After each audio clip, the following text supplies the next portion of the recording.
ఒకవేళ మీ వయసు 14 సంవత్సరాల నుంచి 29 సంవత్సరాల లోపు ఉంటే ఈ వీడియో ఖచ్చితంగా మీకోసమే అని చెప్పగలుగుతాను. ఎందుకంటే రానున్న సంవత్సరాలలో ఈ వీడియో నుంచి నువ్వు కొన్ని విషయాలు తెలుసుకొని నీ ఫ్యూచర్ లో యూజ్ చేయొచ్చు. పెద్దగా టైం వేస్ట్ చేయకుండా ఈ వీడియోలోకి డైవ్ చేయాలి. తమ్నెయిల్లో చూసినట్టే 6 యాటిట్యూడ్ రూల్స్ ఈ వీడియోలో ఎక్స్ప్లెయిన్ చేస్తాను. వీటిని నువ్వు ఫాలో అయ్యి బ్యాడ్ యాటిట్యూడ్ కాదు కానీ ఒక పవర్ఫుల్ యాటిట్యూడ్ తోటి నువ్వు మూవ్ అవుతావు. రూల్స్ వైజ్ గా చెప్తాను, మిస్ చేయకుండా అర్థం చేసుకోండి. మొదటి రూల్, బికమ్ ఎమోషన్లెస్. ఏదైనా పవర్ఫుల్ విషయం ఈ ప్రపంచంలో ఉందంటే అది ఎమోషన్సే. ఎవరైతే పర్సన్ వాళ్ళ ఎమోషన్స్ని కంట్రోల్ చేసుకుంటారో వాళ్ళకంటే పవర్ఫుల్ ఏ వ్యక్తి కూడా ఉండరు.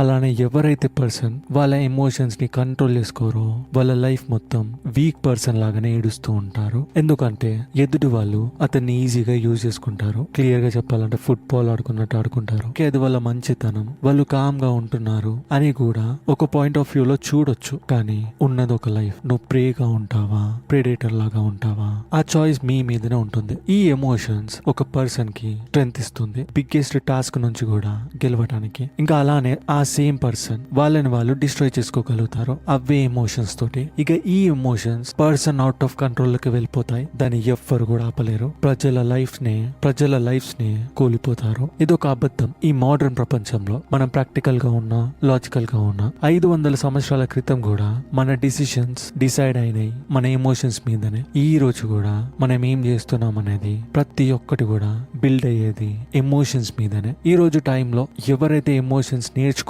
ఉంటారో, గవర్నమెంట్స్ అయినా, బిజినెస్ అయినా, వేరే ఇతర ప్రజలైనా, అంటే కంపెనీస్ లేదా కార్పొరేషన్స్, వీళ్ళందరూ నేర్చుకునేది ప్రజల ఎమోషన్స్ ని ఎలా కంట్రోల్ చేయాలని. వాళ్ళ భయంనైనా, వాళ్ళ కోపంని, వాళ్ళ ద్వేషంని, వాళ్ళ ప్రేమని, చివర్లో వాళ్ళ లస్ట్ ని కూడా, ఇవన్నీ కూడా డామినేట్ చేశాయి ప్రజల మైండ్ ని. ప్రజలు కూడా వాళ్ళ కంట్రోల్ ని కోల్పోయారు. ఇక ఎవరికైతే కంట్రోల్ ఉండదో వాళ్ళు ఒక పప్పెట్స్ లాగానే ఎదుటి వాళ్ళు ఎలా ఆడిపిస్తే అలా ఆడతారో. వాళ్ళకంటూ ఒక ఓన్ డైరెక్షన్ ఉండదు, గోల్ ఉండదు. ఇంకా గుర్తు పెట్టుకోండి, ఇక ఈ రోజు ప్రతి ఒక్కరు వీక్ గానే ఉన్నారు ఎమోషన్ కంట్రోల్స్ లో పడనీకి. ఒక పవర్ఫుల్ పర్సన్ ఎవరంటే ఎవరికైతే వాళ్ళ హార్ట్ ని కూడా ఒక రాయి లాగా మార్చేసుకుంటారో, టఫ్ డిసిషన్స్ ని తీసుకుంటారో వాళ్ళకి అసలైన పవర్ ఉంటుంది.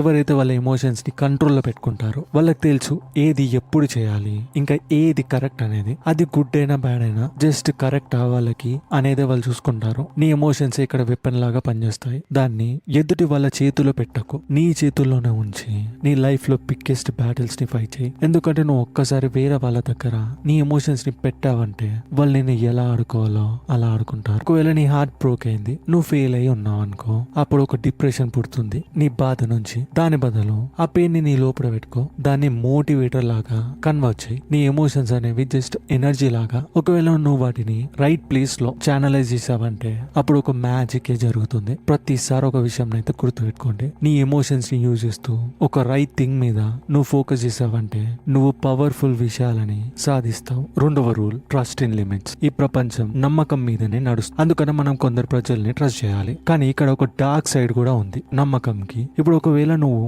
టూ మచ్ గా ట్రస్ట్ చేసావంటే అక్కడ ఒక లిమిట్ ఉండదు నువ్వు పడిపోనీకి. ఎప్పుడైతే అఫ్జల్ ఖాన్ ఛత్రపతి శివాజీని ఫ్రెండ్షిప్ చేసుకున్నాం, ప్రతిదీ సెటిల్ చేద్దామని పిలిచాడో, శివాజీ వెళ్ళాడు. అఫ్జల్ ఖాన్ 7 ఫుట్ టాల్ ఉంటాడు, మంచిగా బిల్డ్ అయ్యి లాంగ్ గా బ్రాడ్ మ్యాన్. అతను శివాజీ కోసం వెయిట్ చేస్తున్నాడు. శివాజీ ఎప్పుడైతే రీచ్ అయ్యాడో అతని చేతులు చాపి హగ్ చేయడానికి పిలిచాడు. ఎప్పుడైతే శివాజీ హగ్ చేసుకున్నాడో అఫ్జల్ ఖాన్ అతని నిజమైన స్వభావంని చూపించాడు. ఒక కత్తిని దాచిపెట్టుకున్నాడు అతని చేతిలో శివాజీని చంపనీకి. కానీ దానికి ముందే శివాజీ అఫ్జల్ ఖాన్ కడుపుని చీర్చాడు అతని దగ్గర ఉన్న టైగర్ క్లాస్ తోటి. అవును, ప్రజల్ని నమ్మటం ఇంపార్టెంటే, కానీ మన ఫూలిష్నెస్ కన్నా ఎక్కువ నమ్మటమే వేస్ట్ విషయం. ఒక పర్సన్ ట్రస్ట్ ని మనం గెలుచుకోవడం ఎంత హార్డ్ గా ఉంటుందో అంతే హార్డ్ గా బాధ కూడా పెడుతుంది. అతను ఎప్పుడు కూడా అలర్ట్ గానే ఉంటాడు. అతని ఫ్రెండ్ మీద ఒక కన్ను పెడతాడు, ఎనిమీస్ మీద కూడా ఒక కన్ను పెడతాడు. ఎవరిని కూడా క్లోజ్ కి రానివ్వకుండా చూసుకుంటాడు. చెప్పొచ్చు అతని పర్సనల్ మ్యాటర్స్ కూడా, కానీ సీక్రెట్స్ ని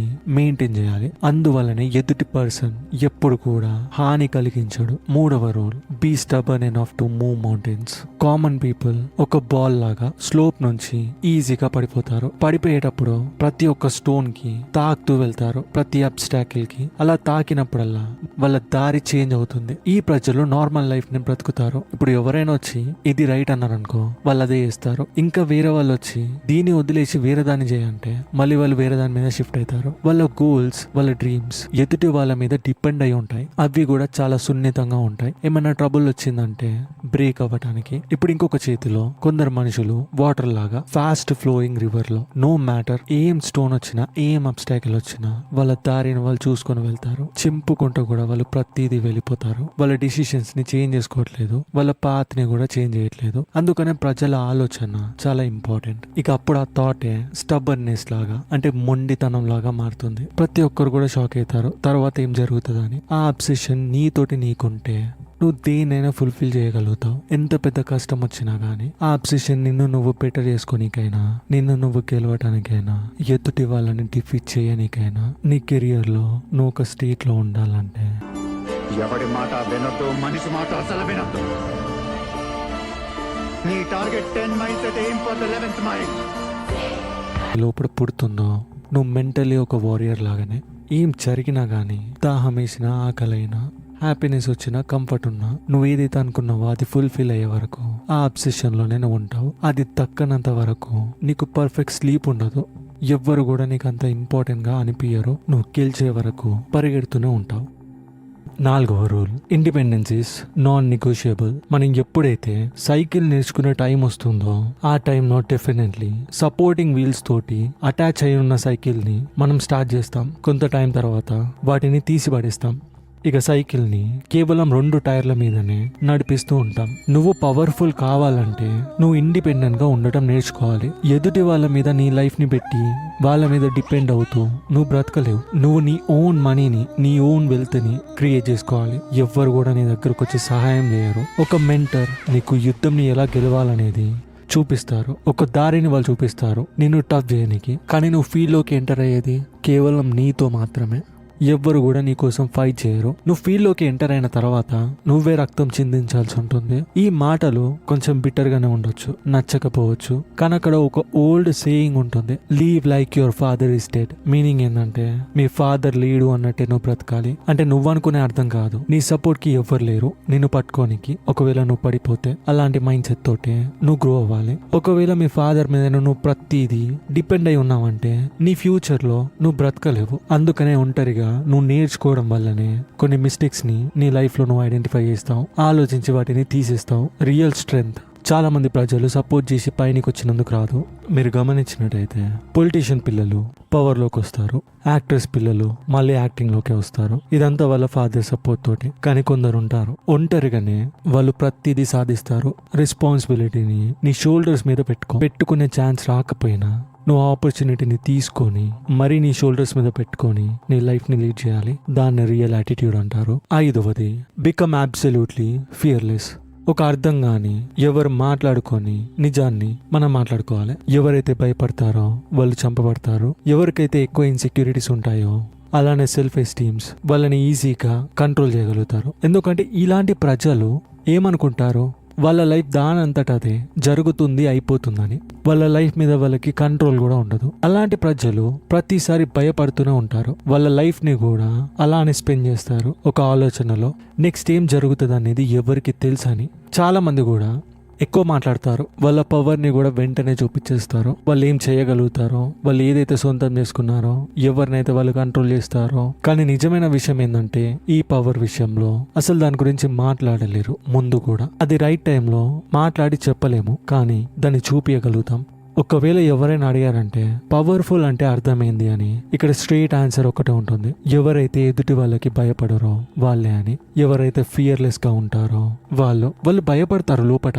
వాళ్ళు ఏదైనా కోల్పోతారు అనేది కూడా వాళ్ళకి భయం ఉంటుంది. వాళ్ళు హర్ట్ అవుతారని కూడా వాళ్ళకి తెలుసు. కానీ చావు వస్తుందనే విషయం వాళ్ళకి తెలిసినా కానీ వాళ్ళు భయపడకుండా ఉంటారు. అలాంటి పర్సన్ కి ఈ ప్రపంచంలో ఏది కూడా ఇంపాసిబుల్ కాదు. నీ లోపటున్న భయాలని అన్నిటినీ బయటపడేస్తే నీ కాన్ఫిడెన్స్, నీ సెల్ఫ్ ఎస్టీమ్ వాటి పీక్ లెవెల్స్లో ఉంటాయి. దాని తర్వాత నువ్వు ఏదైతే డిసైడ్ అవుతావో చేయాలనుకుంటావని దాన్ని నువ్వు ఖచ్చితంగా చేసి చూపిస్తావు. 6వది, seek knowledge and wisdom. Life ఒక గేమ్ లాంటిది. ఎక్కడైతే చాలా పవర్ఫుల్ పీపుల్ సర్వైవ్ అవుతారో ఆ ప్లేస్ లో కూడా నువ్వు ఓడిపోవద్దని ఆలోచిస్తూ ఉంటావు. కానీ నాలెడ్జ్ లేకుండా లాస్ సర్టన్ అన్నట్టు. నీ లాస్ ఖచ్చితంగా వస్తుంది. లైఫ్ లో విన్ అవ్వడం అనేది నీ చాయిస్. దానికోసం నువ్వు ప్రతిరోజు ఏదో కొత్త విషయం నేర్చుకుంటూనే ఉండాలి. నువ్వు ఆ నాలెడ్జ్ ని గెయిన్ చేయాలి, ఆ విజ్డమ్ ని కూడా. అవే నిన్ను నెక్స్ట్ లెవెల్ కి తీసుకెళ్తాయి. నీ లైఫ్ లో అప్గ్రేడ్ అవుతూ నువ్వు ఎంత ఎక్కువగా నేర్చుకుంటే అంత పవర్ ఇంక్రీజ్ అవుతూ ఉంటుంది. 1597లో ఈ ప్రపంచంలోనే ఓల్డెస్ట్ బుక్స్ లో ఒకటి మెడిటేషన్ సాక్రిస్. Francis Bacon knowledge is power అనే బుక్ ని రాశాడు. అప్పుడు ఈ బుక్ నిజం, ఇప్పటికి కూడా ఇది నిజమే. మన స్కూల్లో మనం నేర్చుకుంటాం, కానీ మన రియల్ లైఫ్ ఆ స్కూల్ అయిపోయిన తర్వాతనే స్టార్ట్ అవుతుంది. ఇది ఒక్కటే రీజన్. ప్రపంచంలో ఉన్న ప్రతి ఒక్క మోస్ట్ పవర్ఫుల్ పర్సన్ పేర్లు నువ్వు లిస్ట్ లాగా చేసుకుంటావు. ప్రపంచంలో ఉన్న లీడర్స్ అయినా రీడర్స్ అయినా వాళ్ళు ప్రతిసారి నాలెడ్జ్ ని విజ్డమ్ ని నేర్చుకుంటూనే ఉన్నారు. ఎవరికైతే ఎంత తక్కువ తెలుస్తుందో వాళ్ళు ఎక్కువ మాట్లాడతారు, అది వీక్నెస్. ఇంకా ఎవరైతే సైలెంట్ గా ఉంటారో వాళ్ళకి ఒక స్ట్రెంగ్త్ ఉంటుంది.